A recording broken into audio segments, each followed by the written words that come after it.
SDA finds that a lot of times class is something that a lot of students are thinking about at the University of Chicago, but it's not something that a lot of students are necessarily talking about.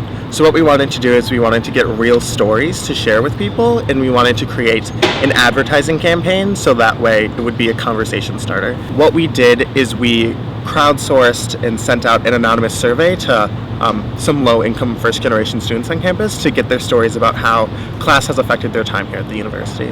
One problem for us was weeding down which ones to share, because there is a lot of stories that popped up a lot about how there are problems with Saturday night dinners and how class plays into who you hang out with your house and how class plays into house culture. So just finding stories that really encapsulate some of those problems that we see on campus was difficult because there were so many of them. We're trying to get those students to kind of come out of the shadows and share their stories, because there's no reason that you should feel as if you're the only person dealing with these very serious issues.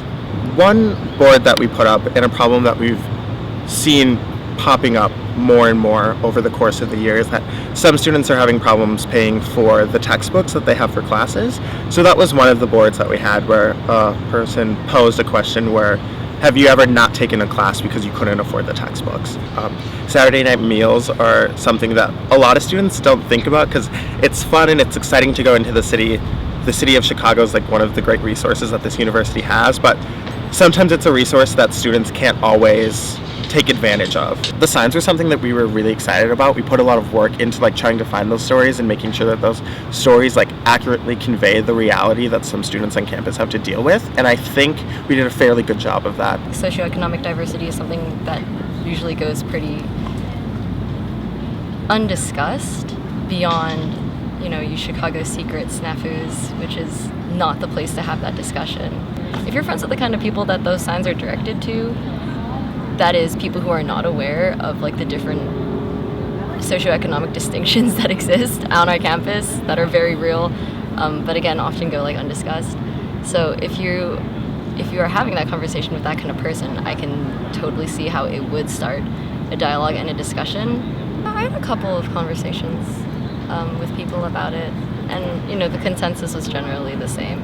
It wasn't exactly a fiery dialogue that happened. It was just a general yeah, I saw those, they were awesome.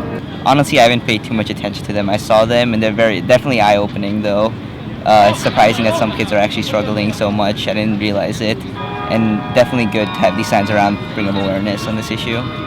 One was just how one kid was saying how he chooses classes based on how expensive textbooks are, which is surprising. Textbooks are obviously very expensive, but I didn't realize that it plays such a big issue for some kids in what class they took, which is kind of sad.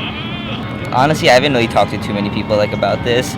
We see it, maybe oh wow, we're surprised. If I'm with a friend or something, we briefly talk about it, but outside then kind of goes to the back of our head. I think it's an important campaign just to make sure that we're all aware of the environment we're growing in, and just to make sure that people understand where different people are coming from. It's easy to somehow forget that other people are having more struggles than what they're receiving help for. I imagine that when people kind of tell their friends or tell people they live with that they have these financial difficulties, one of the responses can easily be empathy, or just people feeling bad for their friend, and it's something it's an image that nobody wants to give of themselves.